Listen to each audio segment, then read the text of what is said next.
स्वागत है आप सभी लोगों का मेरे चैनल साइंस टू टेक्नोलॉजी में। मैं अनुपम विपुल आप सभी लोगों का स्वागत करता हूं आज के शो कंप्यूटर वेडनेसडे में। आज हम लोग बात करेंगे जियो फाइबर का लॉन्ग टर्म रिव्यू के बारे में। मैंने अभी रिसेंटली एयरटेल और वन वेब के बारे में बताया, तो उसमें मैंने पूछा था लोगों से कि क्या ये चाहते हैं, तो काफ़ी लोगों का जवाब आया कि चाहते हैं। तो आपको हम यहाँ अपना कॉन्टेक्स्ट देते हैं। हम एक छोटे शहर में रहते हैं, एग्जैक्टली नाम नहीं बताएंगे, लेकिन एक छोटे शहर में रहते हैं। यहाँ मतलब एयरपोर्ट भी नहीं है, पिज़्ज़ा हट भी नहीं है, तो समझिए। और यहाँ इन्होंने जब बोला कि हम आपको कनेक्शन देंगे, उसके बाद से इन्हें 6 महीना लग गया। जनरली ऐसा नहीं होता। जनरली जब आपको जियो बोलती है अगले हफ्ता दे सकती है कनेक्शन, तभी बोलती है फ़ोन करके।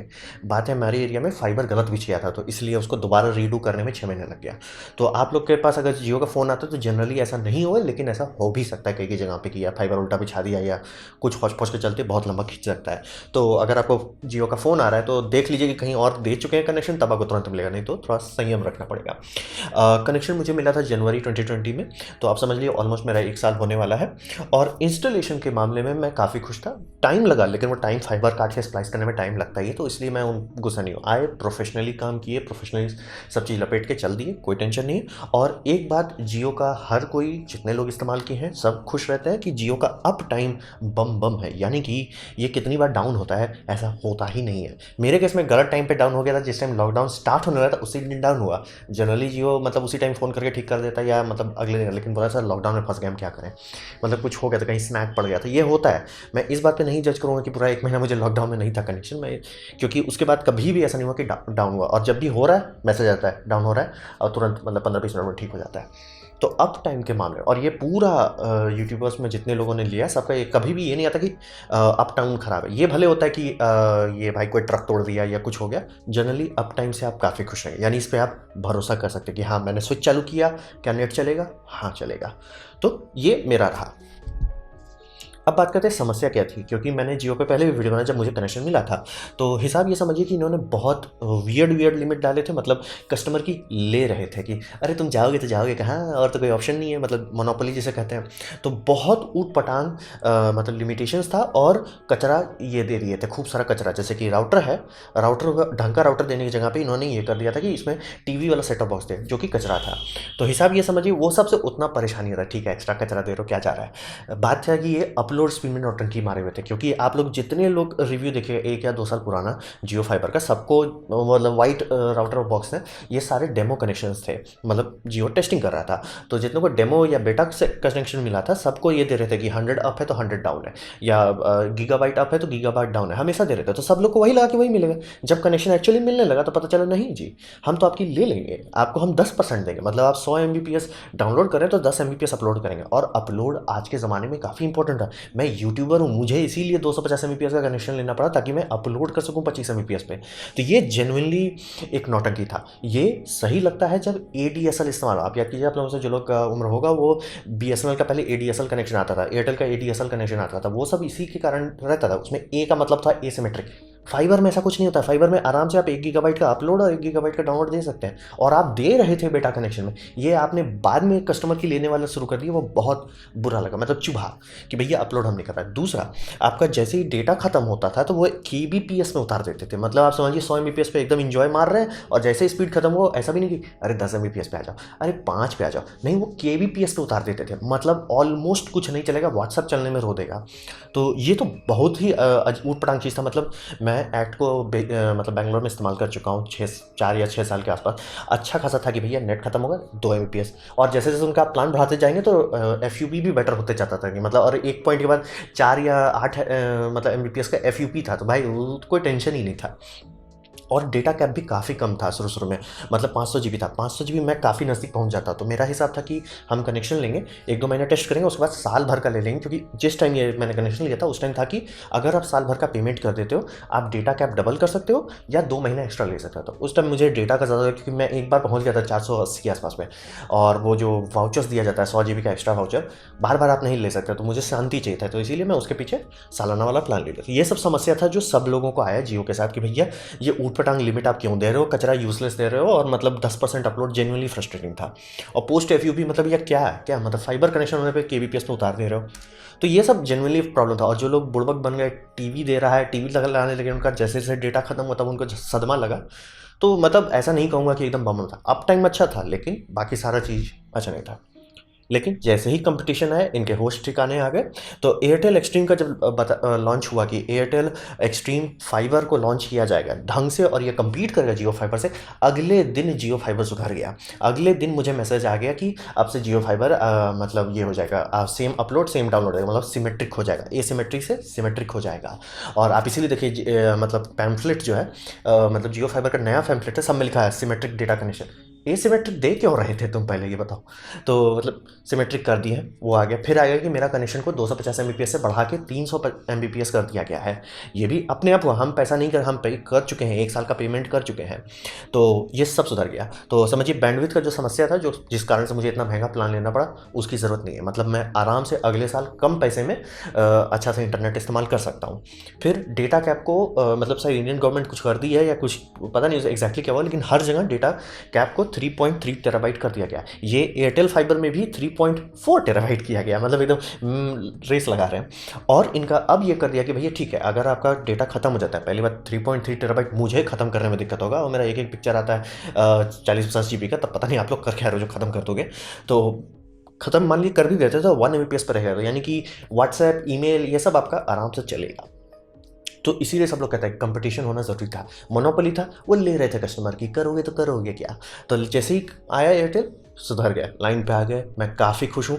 अब किसी को जियो लेने बोलूँगा तो उसको ये नहीं होगा कि अरे टीवी देख लिया तो क्या होगा, क्योंकि 3 टेराबाइट में आप टीवी भी देखेंगे तो भी नहीं खत्म होने वाला जल्दी, 4K में भी। तो काफ़ी अच्छा डेटा है, वो अप डाउन का नौटंकी सुधार दिया है, और FUP के बाद भी मतलब एकदम डेड नहीं हो जाएगा कनेक्शन, तो काफ़ी सुधर गया। इसीलिए कंपटीशन बहुत अच्छी बात होती है। मैं चाहता हूँ और कंपटीशन है, ताकि मतलब दाम उम सही रहे, क्योंकि फिसल बहुत ज़्यादा गए थे वो, मतलब बहुत गंदा लगा था वो जो अपलोड और डाउनलोड में नौटंकी किए थे, क्योंकि ज़रूरत नहीं थी उसकी। और आप बेटा कनेक्शन में दे चुके हैं सबको, क्योंकि सब यूट्यूब वाले देखे कि अरे आ रहा है, उसी का देखा देखी सब लोग ऑर्डर कर रहे थे, उसके बाद आप पोपट बना दिए लोग को। तो इसीलिए कंपटीशन से मैं बहुत खुश हूँ, और सुधर गया है जियो। अब बात करते हैं क्या ये सब बम बम है, आप हर चीज़ से खुश रहेंगे? नहीं, जियो का एक बहुत गंदा नुकसान सबको आ रहा है, इसका वीक लिंक, मतलब सब चीज़ बम बम है। नेटवर्क कभी डाउन नहीं होता जब तक कोई ट्रक ना तोड़ दे, या कभी कभार नेटवर्क से आपको दिक्कत नहीं होगा। और बैंडविड्थ भी अच्छा है, कैप भी बहुत अच्छा है, पिंग भी बहुत ख़राब नहीं है, मतलब बम बम नहीं है लेकिन ठीक है। तो क्या प्रॉब्लम है? अब प्रॉब्लम है इसका राउटर, जेन्युइनली अब आपको फ्रस्ट्रेट करेगा, क्योंकि राउटर ही इसका सबसे गया गुजरा इक्विपमेंट है। मेरे केस में तो मतलब कहिए कि मेरा थोड़ा सा किस्मत अच्छा रहा कि मुझे 5 गीगाहर्ट्ज़ वाला राउटर मिला, बहुत लोगों को तो 2.5 गीगाहर्ट्ज़ वाला मिल गया। सोच लीजिए 100 Mbps का कनेक्शन से नीचे मिलता नहीं है, और ये आपको ऐसा वाईफाई राउटर दे सकते थे जो 60 से ऊपर जा नहीं सकता, मतलब वायरलेस में बात कर रहा हूँ, जबकि हर मोबाइल आराम से 400 से 600 तक आराम से ले सकता है वाईफाई में। मतलब मैं बात कर रहा हूँ सैमसंग M30 की, महंगे महंगे फ़ोन की बात नहीं कर रहा हूँ, महंगा महंगा फ़ोन तो कुछ कुछ Gbps तक पहुँच सकता है। तो ये जेन्युइनली फ्रस्ट्रेटिंग था, और इतने लंबे टाइम से यूज़ करने के बाद ये समझ में आ रहा है ये बार बार फेल होता है। मतलब इसका फेल होने का लक्षण ऐसे होंगे कि आपका वाईफाई चल रहा है बम बम, कोई दिक्कत नहीं है, लेकिन इससे कनेक्टेड जितने ईथरनेट वाले डिवाइसेस सब काम करना बंद कर, मेरा कंप्यूटर डिटेक्ट करना बंद कर देता है, विंडोज़ बोल देता है ये IP गेटवे नॉट फाउंड, उटपटांग चीज़ होता है। बहुत बार परेशानी होती है, मतलब कभी कनेक्शन होता है Gbps से घट के ये आ जाता है Mbps पे, 1 Gbps से 100 Mbps उतर जाता है। इसका सोल्यूशन रीस्टार्ट करो। मेरे यहाँ पे, मेरे इस एरिया में जहाँ पे हूँ, समझिए घर के इस तरफ एक ठो लिया है, घर के इस तरफ लिया है, इनका ये समस्या होता है कि इनका भैया वाईफाई को पासवर्ड को बार बार रीसेट करना पड़ता है, क्योंकि हर कुछ दिन में ही भूल जाता है, राउटर भूल जाता है। दूसरा क्या है, इनका भी गायब होते रहता है हर दूसरा, मतलब जेन्युइनली इस एरिया में मैं मान के चल रहा हूँ कि जियो फाइबर का पता नहीं, मतलब एक स्लॉट निकला होगा, एक लॉट होगा जो ख़राब था, जो हमारे एरिया में डिलीवर हो गया। लेकिन जेन्युइनली सबको यही आ रहा है कि भैया राउटर ही ख़राब चीज़ है इसका। और हर जगह आपको कब सब लोग बोल रहे हैं ना कि एयरटेल फाइबर एक्सट्रीम जो है वो थोड़ा 10% 20% ज़्यादा स्पीड दे रहा है। मुझे लग नहीं रहा कि वो ज़्यादा स्पीड दे रहा है, पेपर पर सेम है, वो भी बोल रहे हैं 300 Mbps, ये भी बोल रहा है 300। तो ये देख ऐसे क्यों नहीं दे पा रहा है, हमको वही लग रहा है राउटर इसका नहीं उतना अच्छा है, यानी राउटर में बहुत ज़्यादा ये लोग पैसा काटे हैं। और वो देख के ही समझ में आ जाता है कि राउटर में कहाँ से इनको USB 2.0 पोर्ट मिल गया, फाइबर राउटर में, गीगापीस राउटर में इनको कहाँ से मतलब USB 2.0 का दिया, 2 प्लग दिए, किसका आइडिया था। और मतलब इसके अंदर जो फर्मवेयर है, फर्मवेयर में आप कुछ नहीं कर सकते, आप नहीं चेक कर सकते कितने क्लाइंट एक्टिव हैं एक टाइम पे, आप नहीं चेक कर सकते कितना पर GB खा रहा है, आप उसका ग्राफ नहीं जनरेट, मतलब PF सेंस के कंपेयर में रख दें, कुछ नहीं है। तो लिटरली मतलब इनका सबसे बड़ा कमज़ोर पॉइंट इसका राउटर ही। आपको सबसे ज़्यादा दिक्कत आएगा तो राउटर से ही आएगा, और किसी चीज़ से नहीं आएगा। तो इसका क्या सोल्यूशन है? मान लीजिए आप ले चुके हैं, आप क्या कर सकते हैं? इसका एक ही सोल्यूशन है, रीस्टार्ट इट रेगुलर। मेरे पास एक प्लग था, वो प्लग में पहले इन्वर्टर लगा हुआ था, तो इसलिए वो प्लग में कोई स्विच नहीं था। फ्रस्ट्रेट होकर मैंने स्विच लगा दिया 16 एम्पेयर का कि भैया नहीं, हमको ऑन ऑफ करते रहना है इसको, मतलब हर दिन रात को जा रहे ऑफ कर देंगे, ऑन कर देंगे, वो करना पड़ेगा। और अगर आप वो नहीं करना चाहते हो, फजीयत नहीं करना चाहते, तो स्मार्ट प्लग ले लीजिए जिसमें एक टाइमर लगा दीजिए कि भैया रोज़ रात को 3 बजे एक बार उसको ऑन ऑफ कर दो और 1 घंटे बाद चालू कर देना। टाइमर रहेगा तो गारंटीड रहेगा कि आप सुबह उठे और नेट डाउन नहीं होगा, तो आप कर सकते हैं, वो एक सोल्यूशन है। या अगर आप सीरियस हैं कि नहीं, मान लिया आपको कंपनी चलानी छोटी से, मान लिया आप स्टार्टअप है या कुछ है और आप इंटरप्राइज कनेक्शन नहीं ले सकते, तो आपको कहूँगा जीपॉन खरीदने। जीपॉन जो होता है, ये भी एक्चुअली ये बॉक्स को कहते क्या है, ये जीपॉन है। तो ये जीपॉन आपको, मतलब बात ये कि अभी उतना पॉपुलर नहीं है फाइबर, तो हर जगह जीपॉन नहीं मिलता। जैसे आपको modem plus router plus switch plus access point मिल जाता है एक यूनिट में, ये अभी जीपॉन के साथ होना शुरू नहीं हुआ। जीपॉन उतना नहीं बिकता है क्योंकि फाइबर ही नया चीज़ है, और ऐसा भी नहीं कि इंडिया में नया है, वो तो यूएस में भी नया है और इंडिया बहुत आगे चल रहा है उस मामले में। तो आपको टीपी लिंक का 1-2 ऑप्शन है। और अगर आप एकदम सीरियस है कि नहीं, मेरे को एकदम मुझे पता है मैं क्या कर रहा हूँ और आपको पता है एसएफपी मॉड्यूल क्या होता है, आप खरीद के लगा सकते हैं।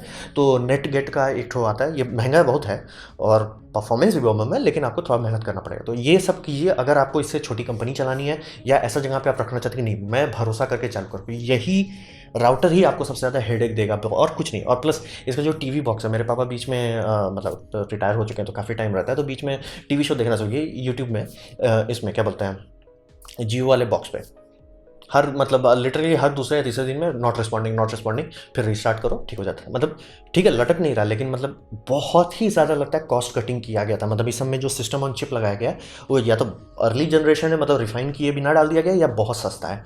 जेन्युइनली मतलब बैलेंस नहीं होता है यार, कि मतलब इतना बम आप 1 Gbps कनेक्शन दे रहे हो और कभी आता नहीं है 1 Gbps, और फाइबर है, ऐसा भी नहीं कि लॉस्ट पैकेट हो रहा है बहुत ज़्यादा।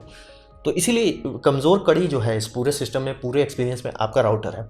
तो राउटर का आम आदमी के लिए सीधा ऑप्शन है, भैया आप स्मार्ट प्लग ले लीजिए, 1000 रुपये का मिलता है, और वो बस ऑन ऑफ करता रहेगा रात को रोज। हाँ भैया 3 बज गया ऑफ कर दो, सुबह 4 बज रहा है चालू कर दो। तो वो करके आप इसका एक्सपीरियंस थोड़ा अच्छा कर सकते हैं। तो ये था मेरा प्रेजेंटेशन जियो फाइबर का लॉन्ग टर्म रिव्यू। अब मैं लगभग 1 साल हो चुका है, तो अब लंबे एक्सपीरियंस के साथ आपके सामने ये सब बातें रखना चाह रहा था। उम्मीद करता हूँ आपको अच्छा लगा हो, कुछ थोड़ा समझ में आ गया हो क्या जियो फाइबर आपको सूट करेगा कि नहीं करेगा। और अगर ऐसा है, लाइक कर दें, दोस्तों शेयर कर दें, उससे मेरा काफ़ी भला होगा। नहीं अच्छा लगा, नहीं पसंद आया, कोई बात नहीं, आप डिसलाइक कर सकते हैं। मैं कहूँगा डिसलाइक 2 बार दबाएं, उससे मुझे पता चलेगा कितना ना पसंद हुआ है। मैं आपसे कहूँगा कि कमेंट लिखें, मैं हर कमेंट की जवाब देने की कोशिश करता हूँ। आपसे कहूँगा सब्सक्राइब कीजिए, बेल दबाइए अगर आप फ्री हैं तो। आपने मेरा वीडियो देखा, जानकर मुझे बहुत खुशी हुई। धन्यवाद।